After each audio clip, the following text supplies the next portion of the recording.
اعوذ باللہ من الشیطان الرجیم بسم اللہ الرحمن الرحیم۔ سامعین کرام السلام علیکم۔ سیزن 1 دعا چیپٹر 3 تحفظ الہی پیش خدمت ہے۔ متعدد عباسی خلفاء کے معتمد خاص منارہ اس واقعے کے راوی ہیں۔ دنیا میں حاسدین کی کمی نہیں۔ بعض لوگوں کو دوسروں کی خوشیاں ایک آنکھ نہیں بھاتی۔ وہ ان سے کسی طریقے سے ان نعمتوں اور آسائشوں کو چھیننا چاہتے ہیں۔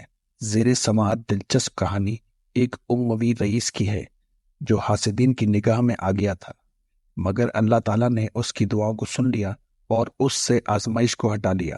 انشاءاللہ یہ واقعہ بہت سے بھائیوں کے لیے رشد و ہدایت کا سبب بنے گا۔ ایک مرتبہ خلیفہ ہارون رشید کو اطلاع دی گئی کہ دمشق میں ایک آدمی کا سراغ ملا ہے جو بنو امیہ کی باقیات میں سے ہے۔ وہ نہایت دولت مند، صاحب ثروت اور علاقے کا با اثر رئیس ہے۔ غلاموں کی فوج اس کی خدمت کے لیے ہمہ وقت حاضر رہتی ہے۔ اس کے بیٹے گھڑ سواری میں اور آلات حرب و ضرب کے استعمال میں ماہر ہیں۔ غلاموں کی فوج ان کی قیادت میں آگے بڑھتی ہے اور رومیوں پر حملہ آور ہوتی ہے۔ وہ آدمی نہایت دریا دل اور شاہ خرچ بھی ہے۔ اس کا دسترخوان بے حد وسیع ہے۔ وہ دربار خلافت کو ناقابل تلافی نقصان پہنچا سکتا ہے۔ یہ اطلاع پا کر ہارون رشید کو نہایت فکر لاحق ہوئی۔ یہ 186 ہجری کی بات ہے۔ ہارون رشید حج سے واپسی پر کوفے میں ٹھہرے ہوئے تھے۔ امین، مامون اور معتمن کی ولی عہدی کی بیعت بھی اس نے وہیں لی تھی۔ منارہ کا کہنا ہے کہ ہارون رشید نے مجھے تخلیہ میں یاد کیا۔ میں حاضر ہوا تو مجھ سے کہا، میں نے تمہیں بڑی اہم بات کے لیے بلایا ہے۔ مارے پریشانی کے میری تو راتوں کی نیند حرام ہو گئی ہے۔ یہ کہہ کر اس نے مجھے بنو امیہ کے اس رئیس کے متعلق بتایا۔ اس نے کہا، 100 شتر سواروں کے ہمراہ ابھی دمشق روانہ ہو جاؤ۔ میرا یہ خط اس اموی رئیس کو دینا۔ یہ بیڑیاں بھی لیتے جاؤ۔ اس اموی کے ہاں جانا، وہ بات سنے اور تابع فرمان ہو تو اسے یہ بیڑیاں پہنانا اور میری خدمت میں حاضر کرنا۔ نہ مانے تو امیر دمشق کو ساتھ ملانا اور اسے اٹھا کر لے آنا۔ تمہارے پاس 13 دن ہیں، ان میں سے 6 دن جانے کے، 6 آنے کے اور 1 دن وہاں قیام کے لیے ہے۔ ہاں، یہ رہا محمل۔ اس کے ایک طرف تم خود بیٹھنا اور دوسری طرف اسے بٹھانا۔ اس کی نگرانی بذات خود کرنا، کسی کو مت سونپنا۔ یہاں سے روانگی کے بعد 14ویں دن تمہیں واپس یہاں ہونا چاہیے۔ اس کی حویلی میں جا کر ہر چیز غور سے دیکھنا۔ یہ دیکھنا کہ گھر میں کون کون رہتا ہے، اس کے حاشیہ بردار کتنے ہیں، نوکر چاکر اور غلام کتنی تعداد میں ہیں۔ یہ بھی دیکھنا کہ وہ کتنی آسودگی سے ہے۔ وہ جو کچھ کہے حرف پا حرف یاد رکھنا۔ دیکھنا کوئی شے رہ نہ جائے۔ منارہ کہتے ہیں کہ میں نے ہارون رشید کو الوداع کہا اور روانہ ہو گیا۔ ہم اونٹوں پر سوار ہوئے اور منزل طے کرتے ہوئے چلتے گئے۔ صرف نماز پڑھنے کے لیے سواریوں سے اترتے، قضائے حاجت کے لیے پڑاؤ کرتے یا سستانے کے لیے۔ چھٹے روز دن ڈلے ہم دمشق جا پہنچے۔ شہر کی فصیل کے دروازے بند تھے۔ ہم نے دستک دینی مناسب نہ سمجھی اور شہر کے باہر ہی پڑے رہے۔ صبح سویرے دروازہ کھلا تو ہم سفر کے لباس میں ہی شہر میں داخل ہو گئے۔ میں فوری طور پر شہر کے بیچوں بیچ واقع اموی کی حویلی پہنچا۔ حویلی کے ارد گرد صاحبان کھڑے تھے۔ صاحبانوں میں اس رئیس کے حاشیہ بردار محوِ استراحت تھے۔ میں اجازت لیے بغیر حویلی میں جا گھسا۔ دربانوں نے مجھے روکنا چاہا تو میرے ہمراہیوں نے انہیں بتایا کہ یہ امیر المومنین کا ایلچی منارہ ہے۔ اس پر دربانوں نے میرا راستہ چھوڑ دیا۔ حویلی کے آنگن میں پہنچا تو ایک طرف چند لوگ بیٹھے دکھائی دیے۔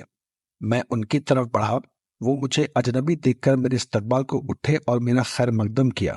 میں نے اموی کے بارے میں دریافت کیا کہ فلاں صاحب آپ میں موجود ہیں۔ وہ بولے، نہیں، ہم تو ان کے بیٹے ہیں، وہ اس وقت حمام میں غسل کر رہے ہیں۔ میں نے کہا، انہیں ذرا بلا دیجیے، میں ان کی ملاقات کو بڑی دور سے آیا ہوں۔ ایک لڑکا اموی کو بلانے دوڑا۔ میں نے اتنے میں حویلی کا اور حویلی کے باسیوں کا جائزہ لیا۔ میں نے دیکھا کہ حویلی باشندوں سے بھری پڑی ہے۔ خاصی دیر بعد بنو امیہ کا وہ رئیس باہر آیا۔ میں نے سمجھا کہ شاید ڈر کے مارے وہ چھپ گیا ہو، مگر میں نے دیکھا کہ وہ شان سے باہر آیا کہ نہایت خوبصورت کپڑوں میں ملبوس تھا اور نوکروں کی اچھی خاصی تعداد اس کے ہمراہ تھی۔ میں اس کے ٹھاٹ باٹ دیکھ کر ہی جان گیا کہ بنو امیہ کا یہی وہ رئیس ہے جس کی مجھے تلاش تھی۔ وہ میری طرف آیا، آہستہ سے سلام کیا اور شاہانہ انداز سے کرسی پر بیٹھ گیا اور مجھ سے امیر المومنین کا حال احوال دریافت کیا۔ میں نے رسمی سا جواب دیا۔ ابھی ہم بات کر رہے تھے کہ پھلوں کی ٹوکریاں لا کر ہمارے سامنے رکھ دی گئی۔ وہ بولا کہ منارہ آگے آؤ، پھل کھاؤ۔ میں نے شکریہ کے ساتھ معذرت کر لی۔ اس نے بھی اصرار کرنے کے بجائے خود کھانا شروع کر دیا۔ اس کے حاشیہ بردار بھی کھانے لگے۔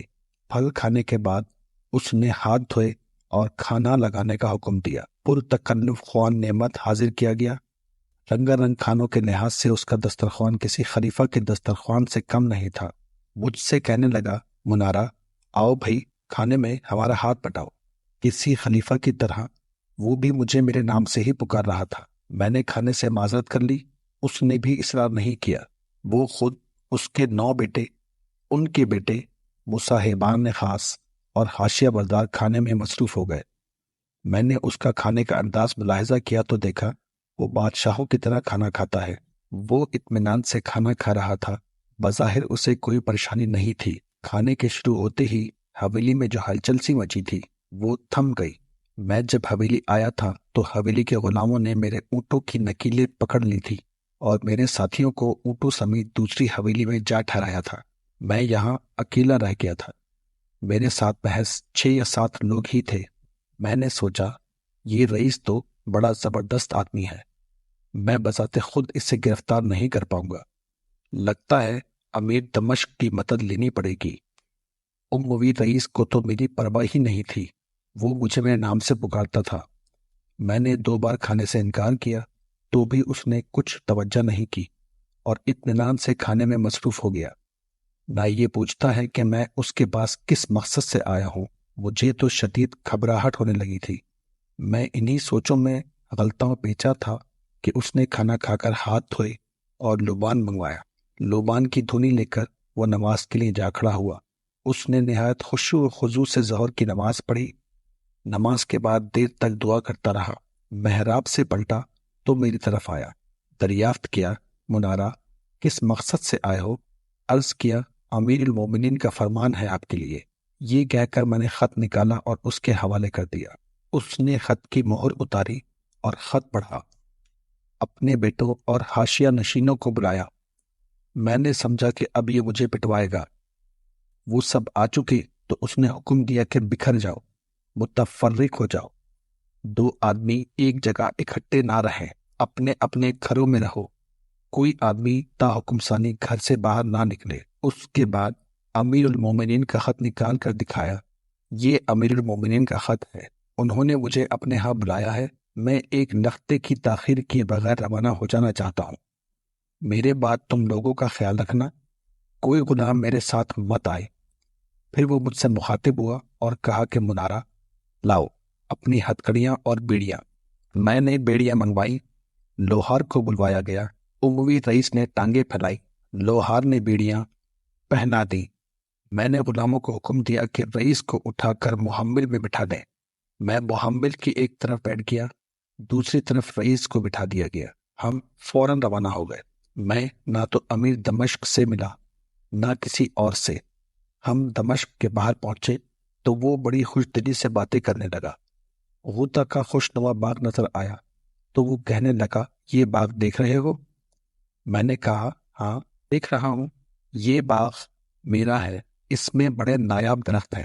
اس نے مسکرا کر کہا۔ میں حیران ہوا۔ چند قدم آگے ایک اور باغ تھا، وہ بھی اس کے بقول اسی کا تھا۔